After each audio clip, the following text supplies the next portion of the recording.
So today we're joined by a UofT professor, a LinkedIn celebrity, 2 times TED talker, and a person who owns his own consulting firm and also was one of the main inspirations behind me joining this industry, especially from the academic point of view. So I'm very excited to have you here today. I recently realized that to the amount of episodes I'm planning to make, I don't seem to have enough outfits. So now I'm contemplating whether or not I should just stick with one. Yeah. I think this is the first episode where I'm feeling underdressed in comparison to you. Oh, well, it's just a sports jacket. Oh, okay. All right. When you're over 40, that's what you have to have. Mm. I don't like the over 40s that dress like kids nowadays. Like I see some guys in the mall, like, dude, you're way old to be dressed like that. What's that?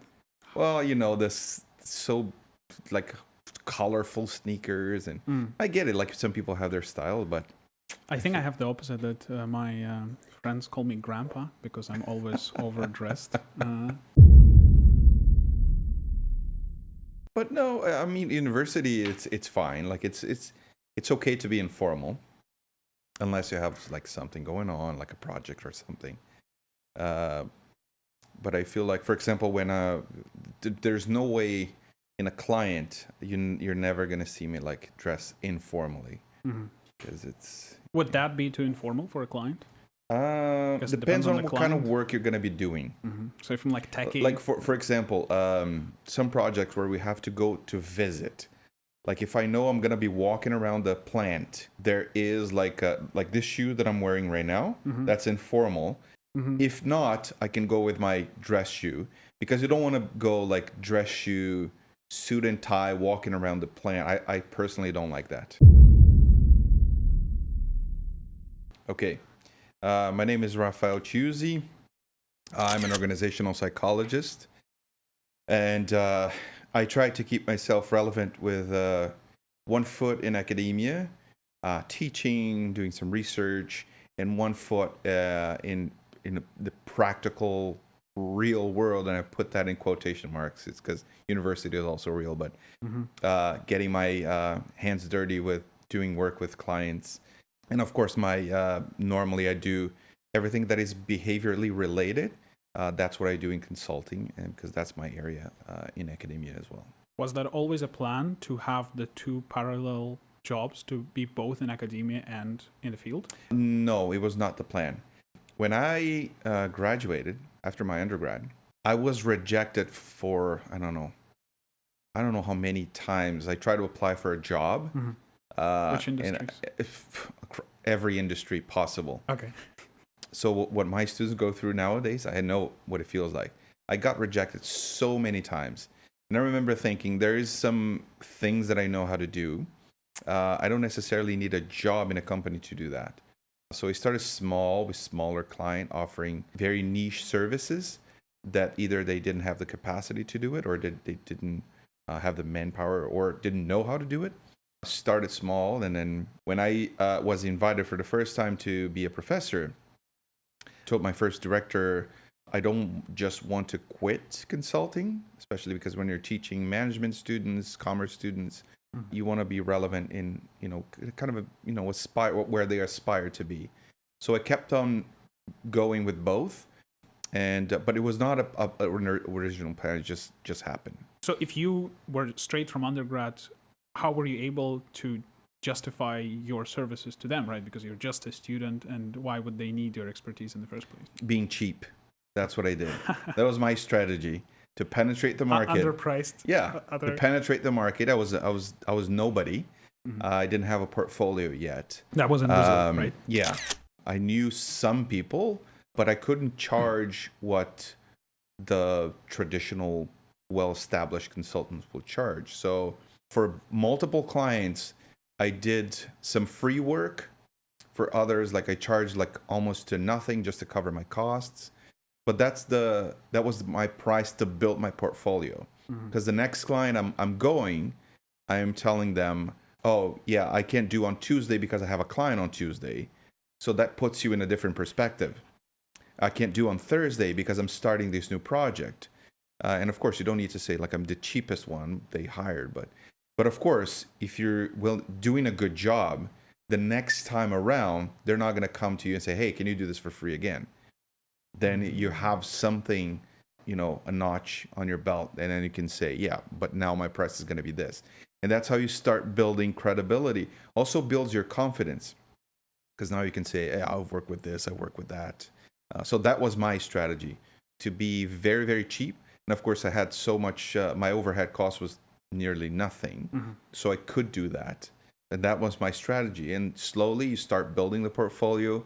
People start calling you, and then things start taking off. But it's a lot of grinding in the beginning. And it's nice that you also start to develop the sales skills immediately, because I know that one of the main differences in terms of the set skills required between those working in a large firms on a junior and senior level. On the junior level, it's more analytical. Yeah. And on the senior level, it's more sales, finding clients. But you started working immediately for yourself. You had both right away. Yeah, if you go into a firm, normally, the partner at the partner level, they're supposed to bring in the cash, clients, and then they distribute the workload. When you are, like in my case, especially early in my career, I had to do all the business development. So that means like calling people, going for visits, booking meetings, and all that stuff. And it gives you a very privileged view of the sales pitch. My first few clients, it was very tough for me to get the pricing right. So in more than one occasion, I was almost like paying to work because I wanted to be so cheap. That was a mistake that I made. I was so cheap that I could barely cover my costs. But after a while, again, that's the learning curve. After a while, it gets easier, and then you get to, a nice, it becomes more natural to write proposals, talk to the clients, figure out what's your margin, what's your cost, what's your profit.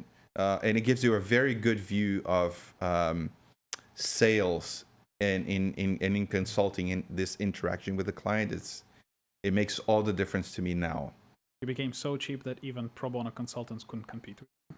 Well, yeah, you could put it that way, but also it's also part of you building your confidence that you can do that. So you start with small stuff, and then of course, as soon as you're comfortable in your own skin, then you can go for the bigger stuff.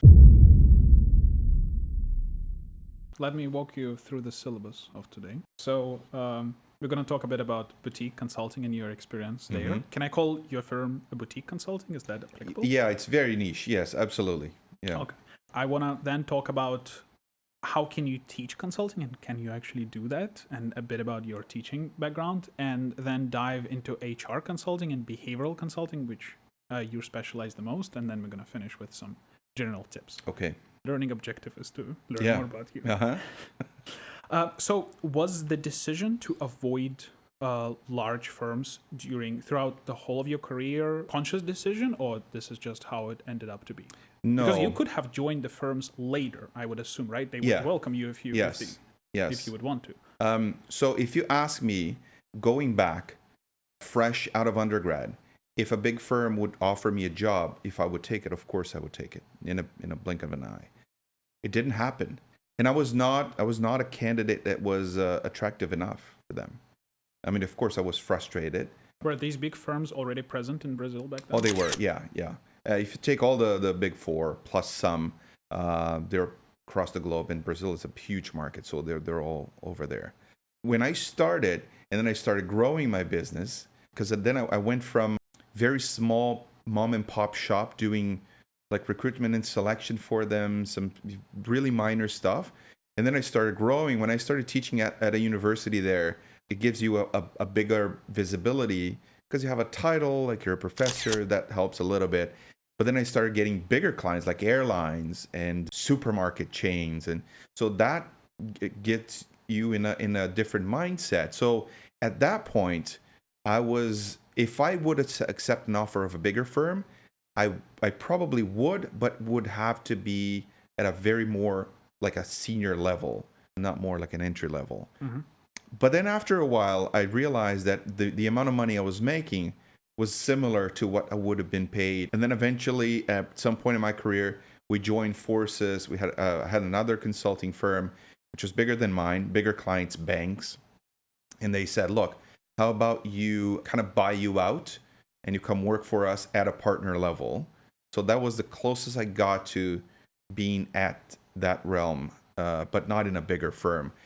Nowadays I work with bigger firms, but not for the bigger firms. Can you explain a bit how it works? So does the company hires multiple consulting firms simultaneously and you advise them together, or like what's your relationship at this point with a client and with this bigger firm? So contractually, I'm a subcontractor of the consulting firm. So what they do when they pitch a service to a client, they add me as part of the team, but they know that I'm not an employee of that firm. I am a subcontractor that they brought me in because of my expertise. So they don't pay you dental? So the client, no, they don't. So the client signs off, says, okay, we're okay with him on board. And then I work with him. Like working with the team is the same as being part of the team. The only difference is you're not on their regular payroll. So when you work for this larger firm as a contractor, you work for them full time, right? So you come with them in the office of the firm. Yeah, same thing. Yeah. When we're the client, we have all the meetings together, the meals together. It's just a contractual difference. And I'm curious, if you would have joined the larger firm now, you would join them probably at around the partner level. Depends. I was offered a while back to become this other firm. They called me for a lunch. One of the partners called me for a lunch, and they offered me at the principal level, which is it's a very good level. It's like a director, right? Yeah. But at this point in my career, I said, look, I love working with you guys, but I'm not going to come work for you guys now, because my life is comfortable balancing university and consulting. I wouldn't want to quit university to go full on consulting at this point in my life. Probably younger, definitely yes, but right now doesn't suit me anymore. The principal is someone who's on track to become a partner, but they first need to know if you have the capacity to rake in the client. So if you're what they call a rainmaker in consulting is someone that the clients go in and specifically ask for them. So bring clients consistently. Yeah. Because of their network, normally they're very well established in the industry. So then normally those become like partner in no time. I assume that your network also has some number of people who are also self-employed consultants who have their own firms. So I'm curious to learn, is majority of them people who used to work for larger firms and then created their own stuff, or they created their own firm right away? A lot of them used to work for bigger firms, and then they quit and they start their own business. At what level do they typically quit? I have seen it all. People who were about to make partner decided to quit for multiple reasons, either because they were fed up with the politics of the firm, or because they realized they could make as much money, if not more, working for their own thing. And I have seen consultants like early stage also didn't want to go the route bigger firm. I want to start small because it gives me more exposure, more client face time that I wouldn't have with a bigger firm, because that also happens. And so let's say there's a tender going on for the Ontario government, and a smaller firm, they want to participate in that tender. So normally they call me, it's like, we have this project, we're writing it on this way, this is going to be our take, we're looking at this amount of money for this tender, would you like to join the team?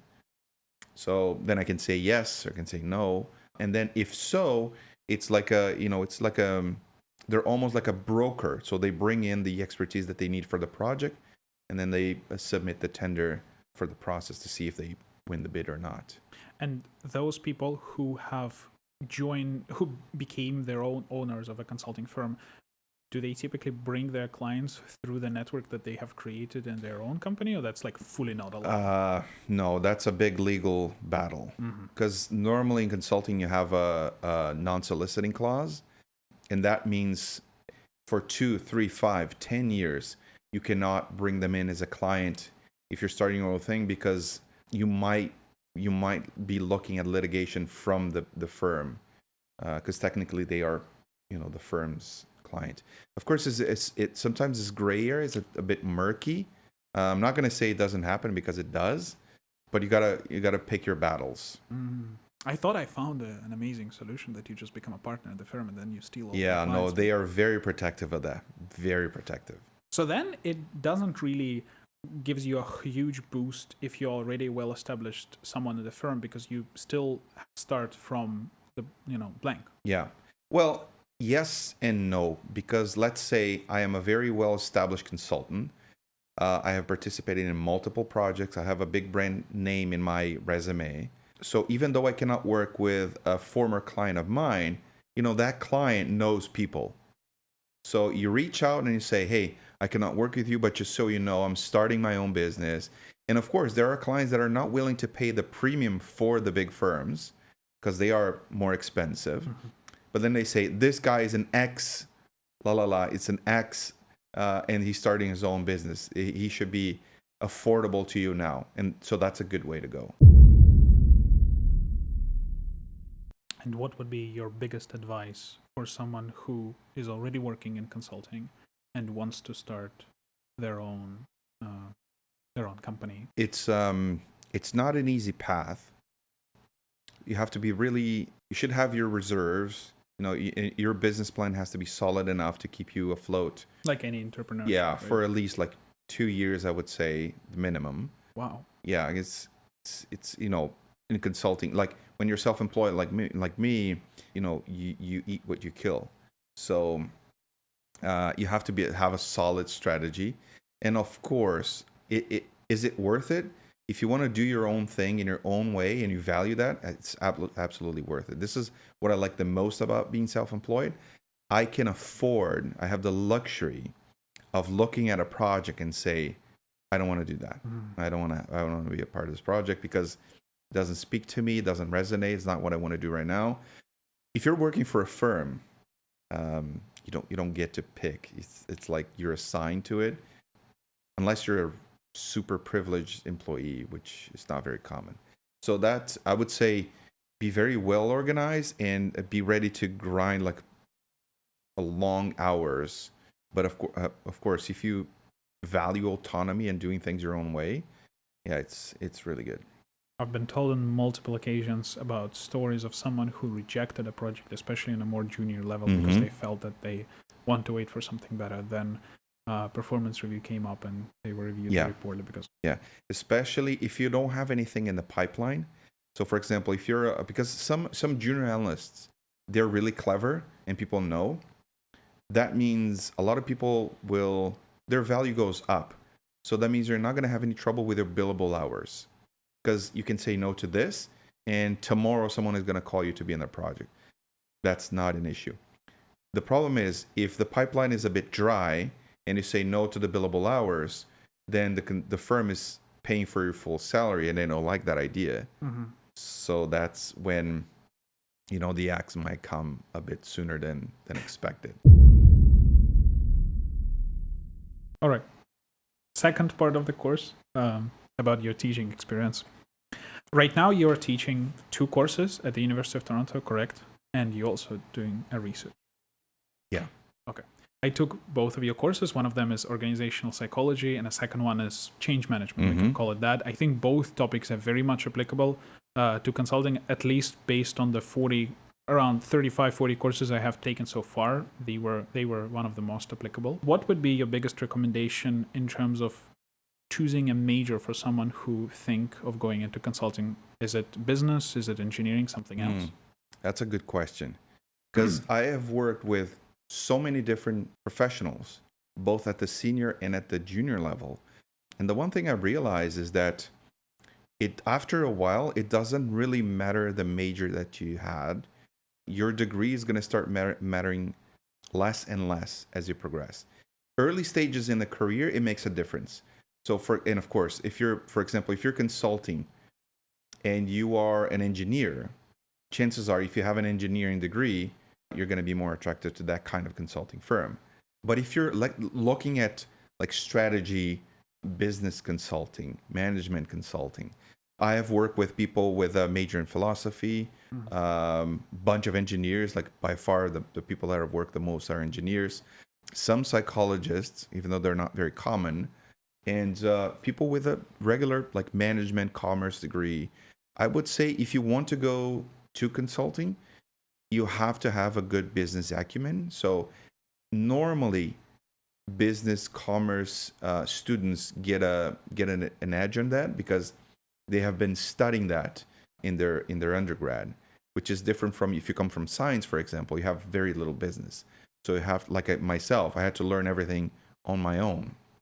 So there were no business courses even in no, the master no, program. nothing. No, it was just purely psychology. It's very science research intense. So you have to learn on your own, that's why it was harder for me to at first get the pricing right, the sales pitch right, writing a proposal in a way that was not nerdy and research based proposal. It takes time for you to mature. So normally business students have a leg on that because they have this the lingo. They have been around for 4 years around that ecosystem.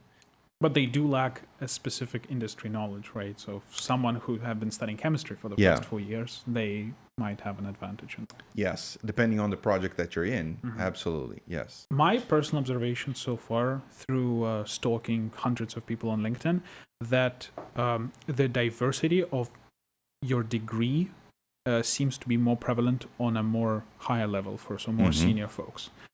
They sometimes have like a bachelor in English or something like this, and they are, one of the head partners of the firm.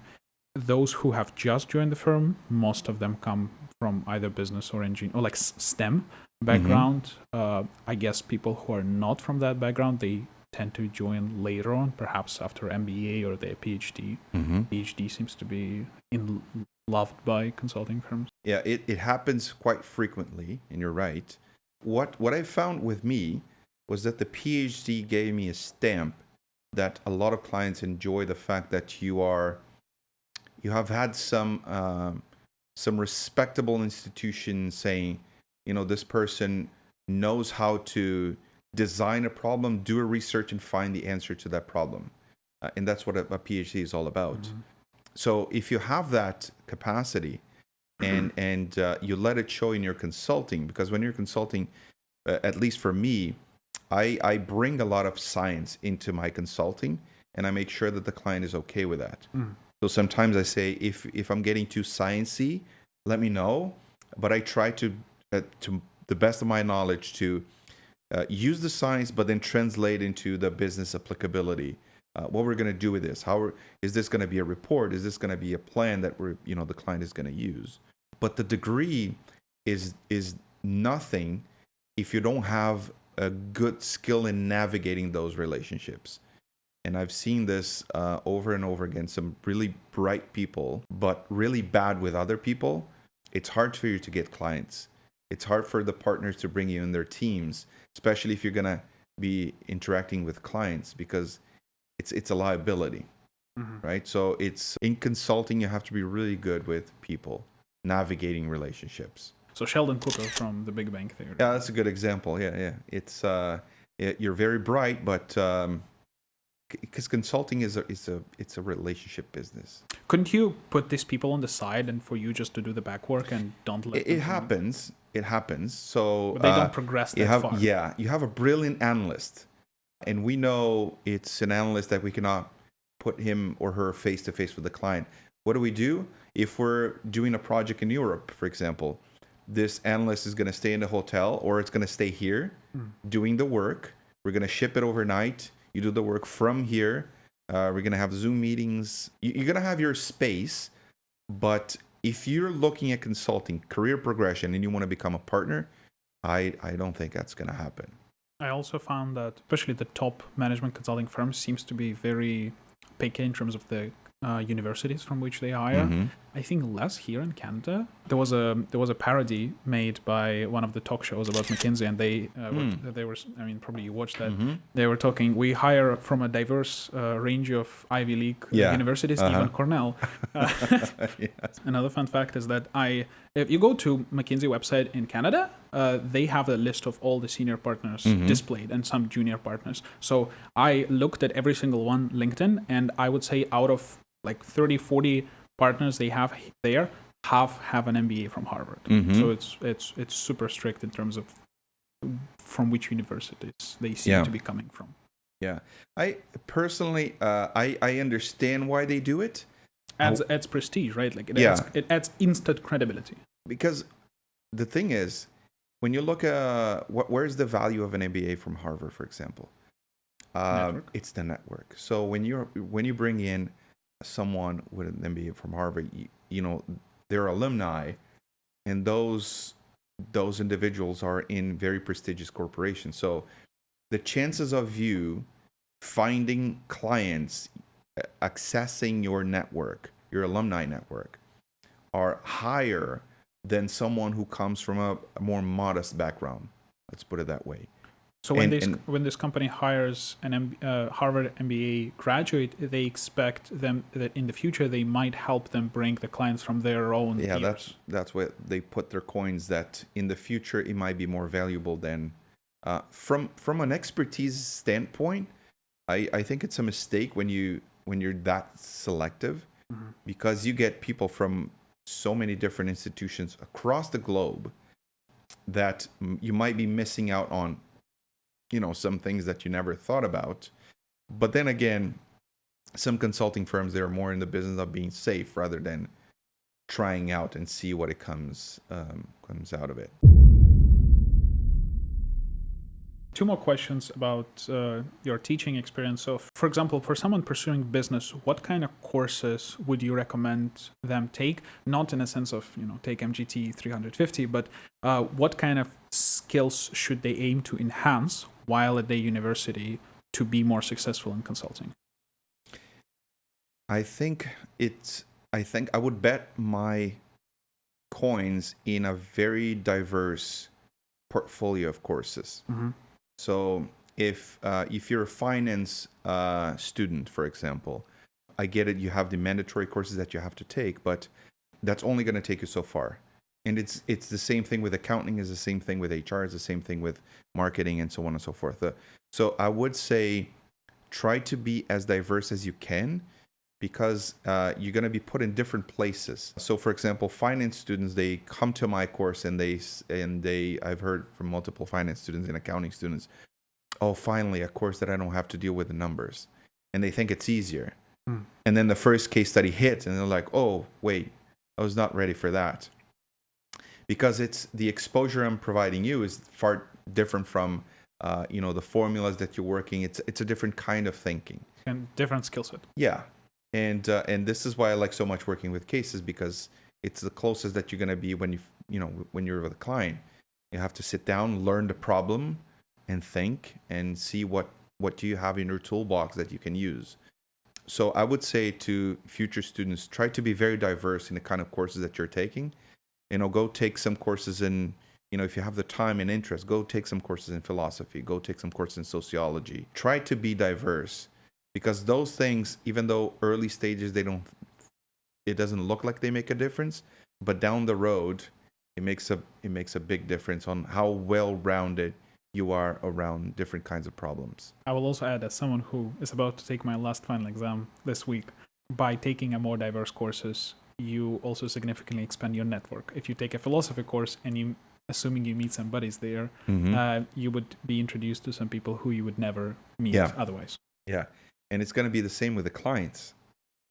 It's speaking of consulting, right? And I mean, I've been around the world, and so the kind of clients that you have in all educational levels, in all industries, if you're not comfortable, if you're only comfortable with your bubble, it's okay. You're going to have your space, but it's going to limit severely the prospects that you have for your career. Right. I found it myself that majority of my friends are still business students, and I feel that to some extent I sometimes struggle talking to non-business students, especially on like work topics.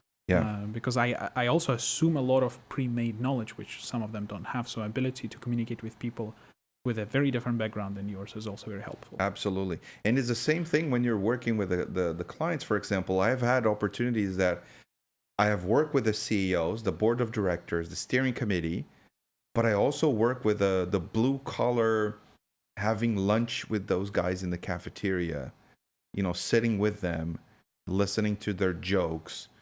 If you cannot navigate those things, I think it can be very limiting. Part 3, HR consulting. Tell us a bit about what is that.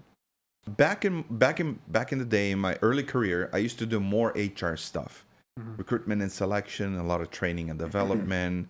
So that was more of, you're an executor. So you come in and you're performing a task or multiple tasks, and then you get out, pack your stuff, collect your check, and get out. Nowadays, I am more involved in a more strategic level, kind of consulting, which, change management is the biggest one. So that's a bit more complex in terms of what I have to do. But you're going to find firms, like smaller firms, that are very specialized in those things. And you have your HR firms that only do recruitment and selection for tech. You have HR firms specialized in finance. You have some that are very niche specific in terms of HR. Some of them are very expert in policy, reinforcing policy, implementing AOTA policy for Ontario businesses. So you find those, the smaller the firms, the more they tend to do it in terms of HR. Nowadays, I am not very involved with HR consulting. I'm more of a subject matter expert brought in, an SME brought in to deal with bigger problems like turnarounds, M&As, and all that stuff, which can touch on HR, but is not HR. Part you specialize now is organizational strategy. Involved with change, yes. So then, if you don't mind me asking, the projects which relate to layoffs, would you be also part of that? I've been, yes. This is something which consulting is famous of, that consultant comes in. Yes. And they're not always part of the project, but sometimes they are. I have been involved in a project that we were brought in by the parent company to fix one of the companies in the group that was underperforming. Part of that is that they knew it, that their fixed cost was way too high. They were bloated, and part of that would have to be laying off part of the workers. Of course, nobody wants to do that, but sometimes it's part of the job that if it's that or the company's going to go under. Have you ever had negative interactions with members of the company that they know that you're a consultant who came to do a potential restructuring with a firm, and how you deal with it? So normally they know, and in some specific areas. So for example, this company we knew that one of the business units didn't make sense anymore for them to have that business unit for them, but it was not their decision. It was not our decision. It was the big boss decision over there, the parent company. So they know that we're there to perform a job. So they don't, I've never had like a hostile interaction saying, oh, you come here to lay us off, because they know that it's not our decision. It's different from when they think that the consultants are recommending the layoff, which was not the case that I had anyway. Is that what sometimes happened, that the company hires a consultancy to recommend what can we do, and their recommendation turns out to be a layoff? Yeah. Sometimes it happens, yes. But with me, it's mostly part of the, how we're going to design the whole thing to happen, in this bigger scheme. But decision has already been made, and you're just exactly. Execute. Have you watched the film? I think it's called Up in the Air with George Clooney. Is that what? Like, I think I would assume film is partially based on what, like. Yes, so that's a very specific type of consultant. They exist. Oh yeah? Yeah, they do. It's like a kind of, you outsource the nasty part of the whole thing. And like nasty part of HR. Yeah. So it happens. I don't think they're very common these days, but I remember early 2000s, late 1990s, they were fairly common. It was a very, very common practice. Nowadays, I don't think they're very common, but they exist. Yeah, that's a very specific type of consulting. I thought that was exaggerated. I didn't know that the industry exists. No, it exists. Especially, it was very famous in the US. A lot of companies surfed the wave of massive layoffs after the dot-com bubble. So they had to do, because they had to do in mass scale, and that's why some consulting firms said, you know what, we're going to do that for you. You pay us, this premium, we're going to do it for you. And it was much like that. You go into an empty office, people already know what's coming. They just wait for the package and blah, blah, blah. But yeah. So I would assume if you decide, with that background, if you decide to exit consulting, a logical step for you would be the head of HR or the head of strategy, right? You can decide one or another for the company. If I would go to a corporation, probably at a VP level, that's what I would be aiming for. Of strategy or HR? Of depending on the company, because if the company is big enough to have a change management infrastructure, probably this is where I would go. Either change management or organizational effectiveness. Some companies will have the organizational design. I would go more that as opposed to the traditional HR, because the traditional HR is going to be dealing with the payroll and that sort of stuff. It's not definitely not my forte. From a point of view of HR and the culture of the company, is there any specific firms that you use as an example of as best as it is right now in the world?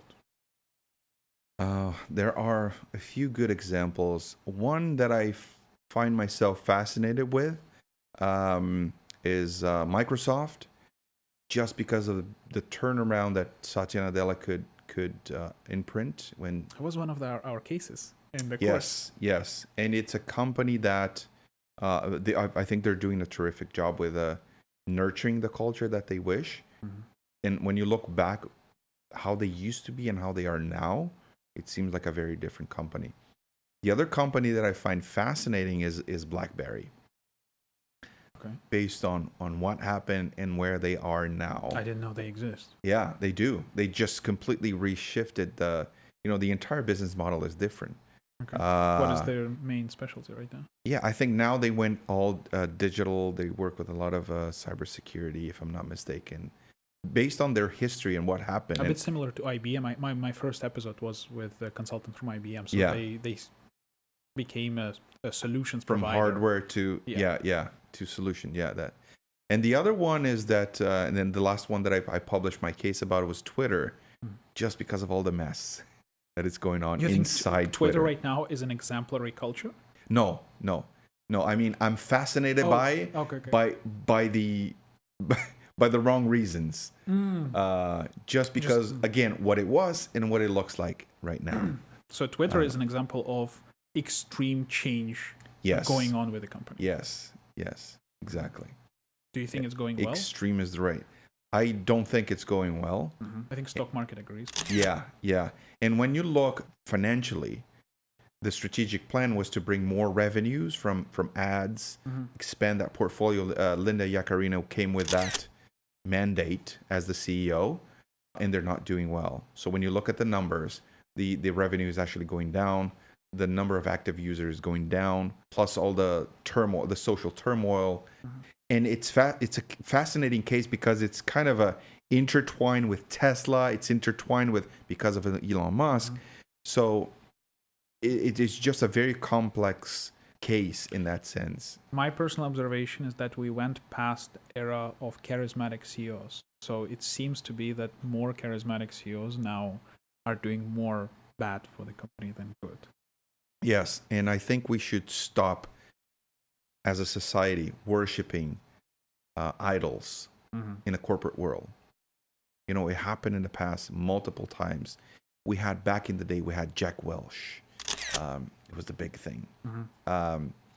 We have now Elon Musk. We had Steve Jobs. I mean, I understand the appeal, but when you start idolizing, when you start putting corporate CEOs on a pedestal like that, I don't think that's good for the company, and that's not good for society as a whole. It just sends the wrong message. Theranos CEO was another example. She was sentenced now, and this is what happens when egotistical. But she also has a TV show. CEOs, it's too much power, and then you feel like you can bend the rules no matter what you do. You play with the market. and people get hurt seriously. Like people lose their jobs and lose their lives over it. So yeah, it's I don't think it's a good thing for us to idealizing corporate CEOs. What do you think is the single most important skill or trait which someone needs to develop to be successful in the consulting industry? Learning. By a mile. The most intelligent, and by intelligent I don't mean academic credentials, clever, people that I've worked with, they had always this amazing capacity to learn really fast. Because this is one thing people get wrong about consulting. Consulting gets a bad rap these days, because people see it as a group of money thirst people coming here with their solutions ready in a briefcase. They come here, and normally it's not like that. When you get to the client, you have to learn their history, what worked in the past, what happened, because you cannot just come and propose something that they have already tried in the past. So you have to learn the business, you have to learn the client, you have to learn the culture, and the fastest you do that, the better your solution becomes, because it becomes integrated with what the client needs. So if I could single out the most valuable skill for consulting, would be learning. How can you demonstrate learning? First, you have to be open to deconstruct what you think you already know. And then you can be open to change your mind. Yeah, you have to be open to be challenged on your assumptions, because when you get there, you might say, oh, you know what? I thought this would be a good course of action. It turns out it's not going to be. So you have to sit down and learn again more stuff. It's a painful process because it takes time. It takes energy. It gives you a headache. Sometimes you don't sleep well. But the people who can do that very well are the ones that in the project, in the meeting room, they say, I thought about this. And everybody goes, wow, that makes absolute sense. That one comment or that one insight that changes the perspective on how we're going to do this, what approach we're going to use with this client. I now recall, based on what you said, the course I took with you, and one of the first things we learned about discussing the cases is that when you told us that when you disagree with someone's opinion, you don't disagree with a person, you disagree with a specific opinion. So people learn how to not take things personally, too personally. Yes. And it's a very valuable skill, because you're dealing with a problem that is complex in nature. That means there's multiple possible solutions, and no one is the holder of all the information available. And sometimes when I'm with my team, I tell them, look, I am going to say a few things, and I would like some of you to disagree with me, please. So, we put everything on the table. So you give them permission to do so. And the next time they're going to do it again, and then they're going to do it again. And it doesn't mean people are going to fight because they're disagreeing. It just means that it's another way to invite different opinions to the table without, stripping yourself from the hierarchy and all that stuff. So you teach them for them to be more comfortable with not be afraid to challenge your thoughts as a leader. Yeah, absolutely. I tell them normally, listen to me, but don't listen to me too much. I was already doing that. I'm joking. What is the most common mistake you think first-year associates make when they join consulting? I think one of the things that I feel like it's a very common mistake that I've seen, especially working with them, and they are working for the firms that I'm working with them, is that they mistake progression, career progression, with title progression. And that's not usually the case. You might be progressing in your career even when you don't get promoted right away. How's that? So, for example, this project that I was in, we had like a bunch of junior middle analysts. They were all very young. And I remember one of them, when we were having a coffee after dinner, they were talking about how frustrated they were because they were not getting promoted, even though the performance appraisal was really good. And then I was explaining to him, because the kind of client that we were dealing with in that capacity, first of all, it was a really big client in terms of revenue, and this analyst, he would be stuck with this client for 2 years. And they couldn't remove him from the project because he knew a lot about the project, so they wanted him there. So in those 2 years, it didn't get promoted. And I was telling him, you are growing in your chair right now at a much faster pace than your peers, just because you are in this project, even if you didn't get promoted right away. I am pretty sure when you go back to Toronto and they're going to be talking about who's the next one in line, when you come back, you're going to be for sure one of those that are going to be at the next level, ready for the next level, if not 2 levels up, just because of this project. So sometimes you delay like a year and a half, but then you accept. But it doesn't mean that you're growing. As it's the opposite, because he got so much responsibility there, and this is exactly what happened with him. By the way, he got in, he got promoted, and they offered him an exception because this particular firm, they wouldn't give out shares of the company to analysts. But when he came back, he said, "Look, I know you some of your peers were promoted while you were away, but we're giving you the promotion now. Plus, we're opening exception. We're going to give you a few shares as part of your package." So he was one of the few analysts in the firm who got offered the shares. So that sends a huge message to everybody else. It's like, who's this guy? So the next bigger project, guess what? He's going to be one who's going to be called. So a mistake that I see is people confuse career progression with title progression, and it's definitely not the same. So you're saying that what matters more is how your work, what your work has impact on how other people within the firm see you. Yeah. Okay. And the more complex the project, the different is going to be the rule that they're going to use to measure you.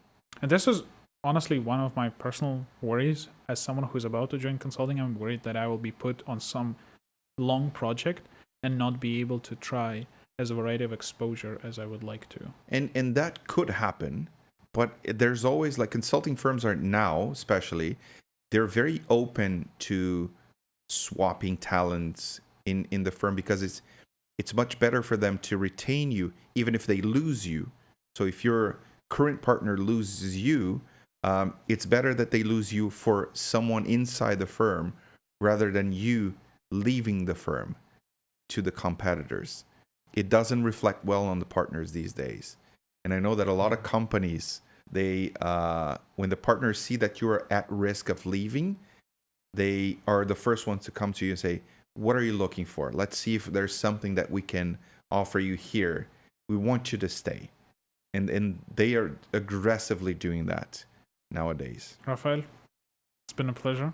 Yeah, my pleasure. Thank you for coming. Thanks for having me.